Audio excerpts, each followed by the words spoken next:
హైదరాబాద్లో నిన్న కురిసిన వర్షానికి ఒక వ్యక్తి వరదల్లో కొట్టుకుపోయాడు. ముషీరాబాద్ వినోబా నగర్లో ఉంటున్న దినేష్ వరద ఉధృతికి కొట్టుకుపోయాడు. నిన్న రాత్రి నుంచి గాలింపు చర్యలు జరుగుతున్నాయి. ఇంకా ఆచూకీ లభించలేదు. డిఆర్ఎఫ్ సిబ్బంది, హైడ్రా, జీహెచ్ఎంసీ అధికారులు గాలింపు చర్యల్లో పాల్గొంటున్నారు. ఘటనా ప్రాంతాన్ని అధికారులు పరిశీలించారు. డ్రోన్ సాయంతో గాలింపు చర్యలు చేపట్టారు. అయితే ఇంటి పక్కనే నాలా ఉన్న కారణంగా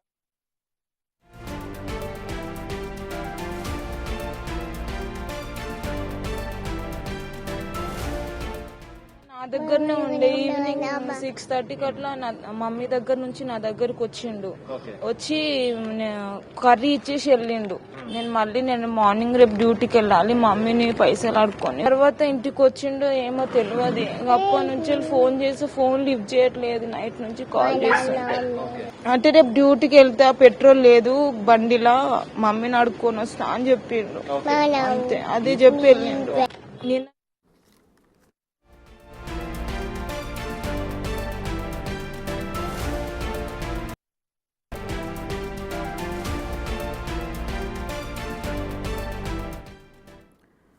దీనికి సంబంధించిన పూర్తి సమాచారాన్ని మా ప్రతినిధి అనిల్ అందిస్తారు. రామ్నగర్ వినోబా నగర్లో గల్లంతైన ఆచూకైతే ప్రెసెంట్ దొరకని పరిస్థితి అయితే మనకు కనిపిస్తుంది.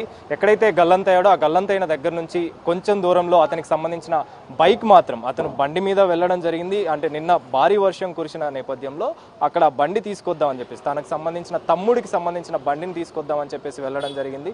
వెళ్ళిన అనంతరం ఆ బండిని తీసుకునే సమయంలో ఒకసారిగా గోడ కూలిపోయింది. గోడ కూలిపోయిన వెంటనే నాలాలో ప్రమాదవశాత్తు పడిపోయాడు. ప్రమాదవశాత్తు పడిపోయిన దగ్గర నుంచి కూడా ఇప్పటి వరకు ఎలాంటి ఆచూకీ అయితే సన్నీకి సంబంధించి దొరకని పరిస్థితి. బండి మాత్రం కొద్ది దూరంలో వినోబా నగర్ ప్రాంతంలోనే కొద్ది దూరంలో మ్యాన్హోల్లో కనిపించిన పరిస్థితి మనకు కనిపిస్తుంది. అయితే వెంటనే ఘటనా స్థలానికి చేరుకున్న డిఆర్ఎఫ్ సిబ్బంది, జిహెచ్ఎంసీ అధికారులు, ఎస్డిఆర్ఎఫ్ అధికారులు ప్రజెంట్ అయితే సహాయక చర్యలు చేపడుతున్నారని చెప్పాలి. ఇప్పటి వరకు కూడా ఆచూకీ దొరకని పరిస్థితి అయితే మనకు కనిపిస్తుంది. అయితే దీనికి సంబంధించి నిన్న రాత్రి సమయంలో 6:30 నుంచి 7 గంటల సమయంలో అతను గల్లంతయ్యాడు. ఇప్పటి వరకు కూడా ఆ గల్లంతైన సన్నీ మాత్రం దొరకని పరిస్థితి. ప్రజెంట్ ఇంటి దగ్గర వాళ్ళ కుటుంబ సభ్యులు మాత్రం విషాద ఛాయలు అలుముకున్నాయని చెప్పాలి. కన్నీరు మున్నీరుగా విలపిస్తున్న పరిస్థితి అయితే మనకు కనిపిస్తున్న సిచ్యువేషన్. అయితే ఇప్పటికీ సంబంధించి వినోబా నగర్ ప్రాంతంలో ఇక్కడ బండి దగ్గరే మనం చూడొచ్చు. ఈ బండి మాత్రం ప్రజెంట్ కనిపిస్తున్న పరిస్థితి. కానీ సన్నీకి సంబంధించి మాత్రం ఎలాంటి ఆచూకీ దొరకని పరిస్థితి అయితే మనకు కనిపిస్తుంది. ముఖ్యంగా దీనికి సంబంధించి మాట్లాడడం కోసం కొంతమంది స్థానికులు అయితే మనతో పాటు ఉన్నారు. వారితో మాట్లాడి మిగతా విషయాలు తెలుసుకునే ప్రయత్నం అయితే చేద్దాం. బ్రదర్, చెప్పండి, ఎప్పుడు జరిగింది ఇన్సిడెంట్? దీనికి సంబంధించి నిన్న నైట్ 8 o'clockకి జరిగిందన్న. 9 to 8 to 9 మధ్యలో జరిగింది. వాటర్ ఫ్లడ్డింగ్ వల్ల కొట్టుకొని వెళ్ళిపోయాడు. అది ఏదైతే మూసిది గోడ ఉందో ఆ గోడ సరిగ్గా లేకపోవడం వల్ల అక్కడ వెహికల్ వెళ్తుంది. ఆ వెహికల్ అక్కడ పెట్టిండు. తను ఆ వెహికల్ తీసుకుందామని వెళ్ళిండు. గోడ ఉంది కాబట్టి అక్కడ ఏం కాదని చెప్పేసి వెళ్ళిండు. సడన్గా తను వెళ్ళిన వెంటనే ఆ గోడ గూలిపోగానే తన ఆ వాటర్ అందులో వెళ్ళే వాటర్ ఏదైతే ఉందో ఆ ఫ్లచింగ్ వాటర్ ఇటు వచ్చి అతన్ని గుంజుకొని వెళ్ళిపోయిన వెహికల్తో సహా. నిన్న నైట్ నుంచి వెళ్ళి మేము అందరం దోలాడుతున్నాము. మేము అక్కడి నుంచి వెళ్ళి దోలాడుకుంటూ వస్తే మాకు ఇక్కడ బండి దొరికితే ఆ తాడు కట్టి పెట్టినాం బండికి. హైడ్రా వాళ్ళు వచ్చారు, అందరు వచ్చారు. వాళ్ళు దిగమన్నారు. మేము దిగి అక్కడ ముంగట వెళ్ళి మా ఫ్రెండ్ దిగి చూసిండు. అయినా కానీ కూడా మాకేం రెక్టిఫై కాలేదు.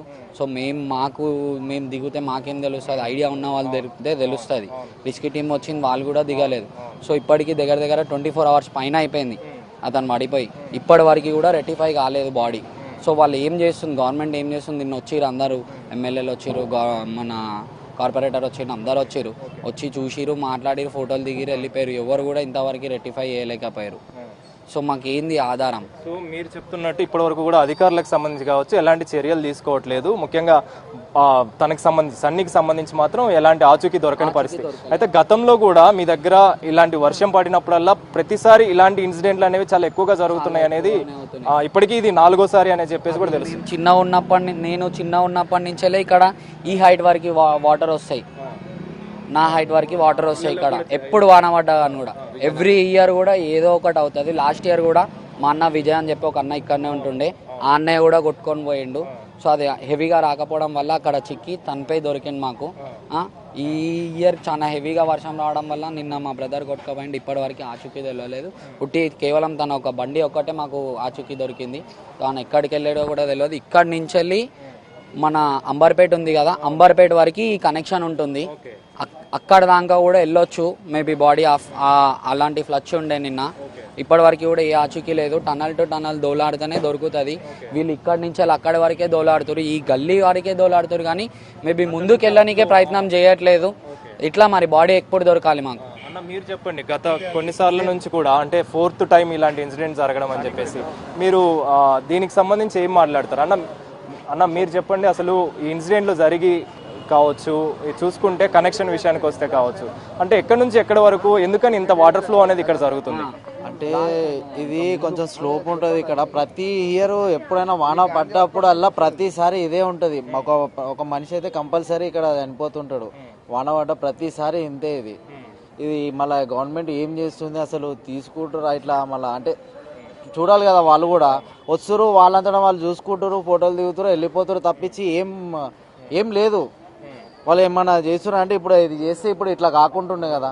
కొంచెం రోడ్ మంచి చేయాలి, అది చేయాలి, ఇది చేయాలి, ఎవరు ఏం చేస్తలేరు.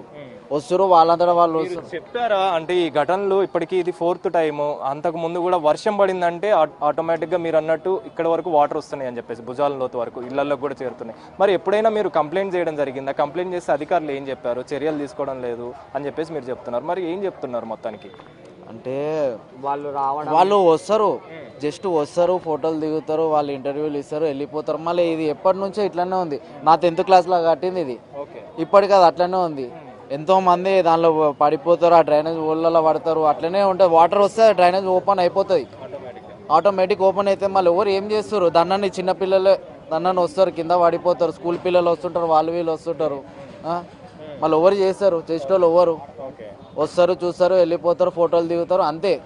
మళ్ళీ మేము కంప్లైంట్ అంటే ఇప్పుడు వీడియోలు తీస్తుంటాం, వీడియోలు తీసి దీనిలో పోస్ట్ చేస్తుంటాం, మళ్ళీ ఎవరు రెస్పాన్స్ అవుతలేరు. ప్రతిసారి అంతే. వానలు పడ్డాయి అంటే ఇక్కడ ఒక బాడీ అయితే కంపల్సరీ తేలుతుంది. ఇక్కడనన్నా అక్కడనన్నా అక్కడ కొనాలనన్నా ఏదో ఒకటి అవుతుంది ఇక్కడ. మళ్ళీ ఈ గవర్నమెంట్ ఏం చేస్తుందో, అసలు ఏం చేస్తే దీనికి పరిష్కారం దొరుకుతుంది, దానికి సంబంధించి ఏం మాట్లాడతారు మీరు? అంటే ఇప్పుడు మనం అయితే ఏం చెప్పలేము, అది గవర్నమెంట్ డిసిషన్ తీసుకోవాలి. అది మీకు ఒక అంచనా వచ్చింటది కదా, ప్రతిసారి ఇలా జరుగుతుందంటే వాటర్ ఫ్లో అనేది ఎక్కువ అవ్వడం, వాటర్ ఫ్లో అనేది డౌన్ ఎక్కువ ఉండడం. బ్రదర్, వాటర్ ఫ్లో అనేది నేను చెప్తాయి కరాన్ని, ఇది సుమారు లేదు అన్న 12 to 15 feet కిందికి ఉండాలి. అందులో గతంలో అయితే లేకుండే, మేము పుట్టక ముందుకు అంతా లేకుండే. మేము ఎప్పుడైతే పుట్టిన కాడికి వెళ్ళి ఆ రోడ్డు ఏదైతే ఉందో ఆ కింద అది మట్టి అంత పైకి కనిపించొద్దు. బండి ఎంత మట్టి నిండిపోయి ఉంటుంది, అందులో మనిషి నించున్నా పైన కనిపించేస్తాడు. సో వాటర్ అంతా పైనకి వెళ్ళి అంత గానం పోతున్నాయి. అంటే ఇప్పుడు ఫుల్ వాటర్ వచ్చినప్పుడు పైకి రావని నమ్మకం ఏందన్న? మేము ఉండే ప్రాంతమే చాలా కిందికి ఉంటుంది. మేము ఉండే జాగా ఈ ప్లేస్ కింది డౌన్లోకి ఉంటుంది. చూడండి, అక్కడికి వెళ్ళి కూడా చూడండి, ఇక్కడికి వెళ్ళి కూడా చూడండి. ఈ స్పాట్ అనేది డౌనింగ్ ఉంటుంది మాకంతా. ఇక్కడ మాకు ఏది కూడా సవ్యంగా ఉండదు. ఇంకొకటి ఏంటంటే ఇంత ముందుకు గాంధీ నుంచి వెళ్ళి వచ్చే నాలా ఇటు రాకపోతుండే. సో అది కలపడం వల్ల అది ఇదే రూట్లో వస్తుంది కాబట్టి ఇంకొకటి ఫ్లో అనేది ఇంకెక్కువ అయిపోయి ఇంకా హై లెవెల్లో వాటర్ వస్తున్నాయి ఇక్కడ. సో ఈ ఫ్లో అంటే కనెక్షన్ పెంచడం ఒకటి, ప్లస్ మీది డౌన్ గా ఉండడం. ఇంకొకటి ఈ మాన్యువల్స్ ఏవైతే ఉన్నాయో అవి క్లీన్ కూడా చేయాలి కదా, అవి క్లీన్ కూడా చేయరు. మామూలుగా మీరు జిహెచ్ఎంసీకి వెళ్ళి కంప్లైంట్ చేసి ఉంటారు, జిహెచ్ఎంసీ అధికారులకు కూడా ఇన్ఫర్మేషన్ ఇచ్చి ఉంటారు, పిటిషన్ కూడా ఇచ్చారు. మా కాలనీ ప్రజలంతా పెద్దవాళ్ళు ఇచ్చినా అని కూడా వాళ్ళు ఏం పట్టించుకోరు. చేస్తామని చెప్తారు, అప్పటి వరకు మాటలు మాట్లాడతారు, తర్వాత వాళ్ళు చేస్తారో చేయరో అది తర్వాత సెకండరీ. మళ్ళీ వెళ్ళినప్పుడు మళ్ళీ ఇదే ఇన్సిడెంట్ అయినప్పుడు మళ్ళీ వస్తారు, సేమ్ సిచ్యువేషన్. వాళ్ళు వస్తారు, అధికారులు వస్తారు, చెప్తారు, చేస్తామని చెప్తారు, వెళ్ళిపోతారు. ఏది కూడా చేయరు వాళ్ళు. అది వాళ్ళు లాస్ట్ ఇయరే అతను చచ్చిపోయినప్పుడు కూడా సేమ్ ఇలాగే వచ్చారు, అందరు మీడియా వచ్చింది, అంత వచ్చింది, అంత అధికారులకు కూడా తెలిసింది. మరి లాస్ట్ ఇయర్ నుంచి ఇప్పటి వరకు కూడా ఏది రెక్టిఫై కాలేదు కదా. సేమ్ అదే బాడీ, అదే వాటర్. చివరిగా ఏం చెప్తారు అంటే ఇలాంటి చర్యలు తీసుకోకపోవడం వల్ల ఇప్పటివరకు కూడా అధికారులు దృష్టి సారించకపోవడం వల్లనే ఇలాంటి ప్రమాదాలు జరుగుతున్నాయి, అది కూడా మీ కాలనీలోనే ఎక్కువగా జరుగుతున్న పరిస్థితి. మరి దీనికి ఎలాంటి పరిష్కారం చూపితే బాగుంటుందని చెప్పేసి అంటున్నారు మీరు? దానికి సంబంధించి అది అధికారులే డిసిషన్ చేసి ప్రజలకి వాళ్ళే చేయాలి. వాళ్ళ అనుభవంతో వాళ్ళు చేసి మాకు ఏదో ఒకటి వాళ్ళు సొల్యూషన్ చేయాలి. ఇప్పుడు మెయిన్ ఇంపార్టెంట్ ఏంటంటే బాడీ ఎక్కడ ఉందనేది మాకు తెలియాలి, అంతే. బాడీ గురించి ఇప్పుడు అందరం మేము ఇప్పుడు రాత్రి నుంచి ఎవ్వరు నిద్ర లేకుండా ఇక్కడనే ఉంటున్నాం.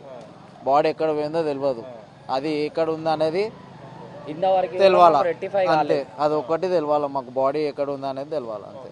అధికారులు ఏం చెప్తున్నారు ఇప్పటి వరకు మరి దానికి సంబంధించి ఏం దానికి సంబంధించి వాళ్ళు ఏమంటున్నారు, హైడ్రాన్ పంపిస్తున్నాం, అది పంపిస్తున్నాం, వాళ్ళు చెక్ చేస్తారు అంటున్నారు. కానీ వాళ్ళు మార్నింగ్ వచ్చారు, చెక్ చేశారు, ఇక్కడ నుంచి వెళ్ళి ఆ ముంగటి నుంచి వెళ్ళి ఇక్కడ వరకు మెయిన్ రోడ్ వరకు చెక్ చేశారు. మరి ఇంకా ముందుకు ఉంది కదా దీనివే ఎక్కడి వరకు ఉంటే అక్కడి వరకు వెళ్ళాలి కదా. అక్కడ వరకు వెళ్తేనే కదా సొల్యూషన్ తెలిసేది మనకి. ఇక్కడనే ఉన్నాడు అని చెప్పి ఇక్కడ అంతా దొరకలే అన్నప్పుడు ఇంకా ముందుకు వెళ్ళాలి. ఆ ముందుకెళ్ళే ప్రయత్నం చేస్తలేరు కదా. మరి అక్కడ చిక్కిపోయి ఉండొచ్చు, ఇక్కడి నుంచి దాటి వేరే కాలనీలో చిక్కి ఉండొచ్చు కదా, చెప్పలేం. దోలాడుతూనే తెలుస్తుంది వాళ్ళు ఏం మేము వెతకాలి అని అంటున్నాం. మేము లైట్ తీసుకుంటున్నారు వాళ్ళు. ఏమనుకుంటున్నారు మీరు ఏమనుకుంటున్నారు అంటే మీ ఏరియాలలో ఇప్పటికీ ఇది 4th టైం ఇన్సిడెంట్ జరగడము, అధికారులు గుర్తు చేస్తున్నాం కదా, వస్తున్నారు చూస్తున్నారు, ఇట్లా చేసాం అది చేసాం ఇది చేసాం, ఆ కార్పొరేటర్ వస్తాడు ఎమ్మెల్యే వస్తాడు చూస్తారు వెళ్ళిపోతారు. ఇప్పుడు పొద్దున్న నుంచి ఎంతమంది వచ్చి ఒక్కదాని గురించి రియాక్షన్ తీసుకున్నారు. దీని గురించి 150 మీటర్స్ లేదు ఇక్కడ నుంచి అక్కడ వరకు, ఇక్కడికి వెళ్తున్నారు మళ్ళీ ఇక్కడికి వస్తున్నారు. అక్కడ నుంచి ఇక్కడే ఉన్నారు పబ్లిక్, మరి లేరు మిగతా ముంగట. అంటే ఫ్లో అనేది కంటిన్యూ ప్రాసెస్ కాబట్టి ఫ్లో అనేది ఉండనే ఉంటది. అంటే ఇప్పుడు బండి మాత్రం ఆగింది, మనిషి మాత్రం ఆగింది. అయిపోతున్నారు సార్ అందరూ. మీరు కూడా వచ్చి ప్రెస్ వాళ్ళు ఇక్కడే ఉంటే అయిపోతుందా? బాడీ ఎక్కడ దక్కింది అక్కడ మీరు కూడా చూపించాలి కదా. మీరు దగ్గరకు వచ్చి బండి ఉందంటే అయిపోతుందా? మీరు అన్నట్టు అంబర్పేట వరకు కనెక్షన్ ఉంది, కానీ అధికారులు ఎక్కడ వరకు చూస్తున్నారని మీరు అంటున్నారు. అధికారులు ఎక్కడ నుంచి గల్లీ కొన్న వరకు చూసారు ఇప్పటివైతే. అది ఇప్పటి నుంచి నైట్ నుంచి చెప్తే ఇప్పటివరకు గల్లీ కొన్న కూడా 50 మీటర్స్ లేదు, ఒక 50 మీటర్స్ లేదు. ఇది ఉందా ఈ గల్లీ కొన చాగలు కానీ పొద్దున వరకు 24 hours అయిపోయింది. ఇదా మనిషి చచ్చిపోతే 24 hours అని ఇదా మాట్లాడు. విజయ్ అనే వ్యక్తి గల్లంత అవడం జరిగింది. అతను కూడా ఇక్కడ 4 years నుంచి అవుతున్నాయి సార్. ఇట్లా చెప్తున్నాం చేస్తున్నాం, మా దగ్గర బండ్లన్నీ పోతాయి, మా ఇంట్లోకి నీళ్ళు వస్తాయి. దానికి ఏంది మా సొల్యూషన్? మనం ఇట్లా అయింది కదా, ప్రభుత్వం మేము తీసుకుంటే అవుతుందా? మా డెసిషన్తో అయిపోతుందా? ప్రభుత్వం ఆలోచించాలి ఇట్లా అవుతుంది ఇబ్బంది అని. అధికారులకి మీరు చెప్పడం జరిగింది. చచ్చిపోతుంది మేము చెప్పకపోతే సార్ చచ్చిపోతున్నారు కనిపిస్తలేదు, సావులు కనిపిస్తలేవా? చచ్చిపోయిన బాధలు ఎవరు ఇంట్లో వాటర్ వస్తున్నాయి, పిల్లలు పనుకో రాత్రి అంతా నిద్ర లేకుండా రోడ్ల పైన తమాషా. మాకు ఎందుకు ఇది ప్రతిసారి స్లమ్ అని చెప్పి మరి చీపు చూసి ఇట్లా వదిలేస్తున్నారు. లైట్ తీసుకుంటే ఎవరు కూడా పట్టించుకోవట్లేదు. గాంధీ వాటర్ కూడా ఇట్లా వదిలేస్తున్నారు, అది కూడా ఫ్లోయింగ్ ఎక్కువ అయిపోయింది. మొత్తం ఇక్కడ ఉండడానికి కూడా అవుతలేదు సార్. జర దానికి ఒక వేరే ఉంటుంది. ఎప్పుడైతే గాంధీకి సంబంధించిన కనెక్షన్ ఇటు మార్చడం వల్ల ఇంకెక్కువైందా? దానివల్ల అవుతుంది సార్. దానివల్ల ఇటు ఫస్ట్ వేరే సైడ్ ఉండే మంచిగా ఉండే, ఇప్పుడు సైడ్ రావడం వల్ల ఈ సైడ్ వరదలు ఎక్కువ అయిపోతున్నాయి. ఇది మొత్తం డౌన్ ఉంది కదా. సో మీరు చెప్పండి, మీరు ఎలాంటి ఇబ్బందులు ఫేస్ చేస్తున్నారు? దీనికి సంబంధించి ఇప్పటి వరకు కూడా సన్నీకి సంబంధించి ఎలాంటి ఆచూకీ దొరకని పరిస్థితి. బయటకనే వెతుకుతున్నాం, ఇక్కడనే చూసినాం. కాల్ వచ్చింది, అక్కడికి వెళ్ళాక లోపల ఫుల్ పబ్లిక్ ఉన్నారు, పోలీసులు వచ్చారు, మొత్తం బ్లాక్ అయిపోయింది. మా ఇల్లు గల్లీలు సామాన్లు గీమాన్లు ఎవ్రీ ఇయర్ ఇట్లా జరుగుతుంది. కానీ అధికారులు వస్తూ ఉంటారు, చూస్తూ ఉంటారు, ఇట్లా నిలబడుతూ ఉంటారు, అందరూ చూస్తారు, కానీ సొల్యూషన్ ఏం దొరకదు మాకు. కానీ ఇదంతా చేంజ్ చేయాలి ఫస్ట్ ఆఫ్ ఆల్. అలా ఇలా మట్టి ఎంత చూసినా గీదని వాటర్ సీడ్ దాకా వస్తాయి.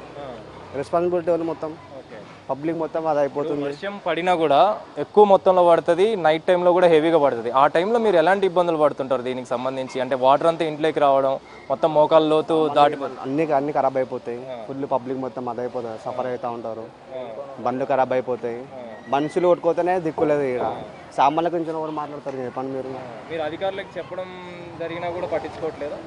వస్తారు, చూస్తారు, మాట్లాడతారు, మీడియా వస్తారు, అందరు వస్తారు, కానీ సొల్యూషన్ అయితే ఏం లేదు. అంతవరకే వచ్చేలాగా 2-3 days ఉంటుంది, దొరికేలా అంతే ఆడవరకే ఉంటుంది, కానీ సొల్యూషన్ మాత్రం దొరకట్లేదు. చూడాలి. ఫస్ట్ ఆఫ్ ఆల్ మాన్యువల్స్ మొత్తం చేంజ్ చేయాలి, ఇంకా హైట్ కట్టాలి, ఒక రోడ్ పెద్ద రోడ్ వేయాలి. చెప్పాలంటే డౌన్ ఉంది, మెయిన్ ఇదే ఏరియాలో వస్తుంది వాటర్. అట్లా ఇంకా బాడీకి కూడా బాడీ ఆచూకీ అనేది దొరకలేదు. అధికారులకు సంబంధించి మీకు ఏం చెప్పారు అధికారులు? ఫస్ట్ అయితే మాకైతే బాడీ కావాలి. ఫస్ట్ అయితే ఇంత టైం అయిపోయింది ఆల్రెడీ, వెయిట్ చేసాం రాత్రి నుంచి. 24 hours నిద్ర టైంలో మొత్తం వెతుకుతూనే ఉన్నారు. పోలీసుల కంటే మా వాళ్ళే వెతుకుతారు ఎక్కువ. మొత్తానికైతే స్థానికులు మాత్రం ప్రెజెంట్ సన్నీకి సంబంధించి ఆచూకీ దొరకట్లేదు, దానికి సంబంధించిన చర్యలు తీసుకోవాలి, త్వరగా మాకు సన్నీ దొరికేలాగా చూడాలని చెప్పేసి కూడా వాళ్ళు ఆరోపిస్తున్న పరిస్థితి. కెమెరా పర్సన్ పురుషోత్తంతో కలిసి అనిల్, బిగ్ టీవీ, రామ్నగర్ నుంచి.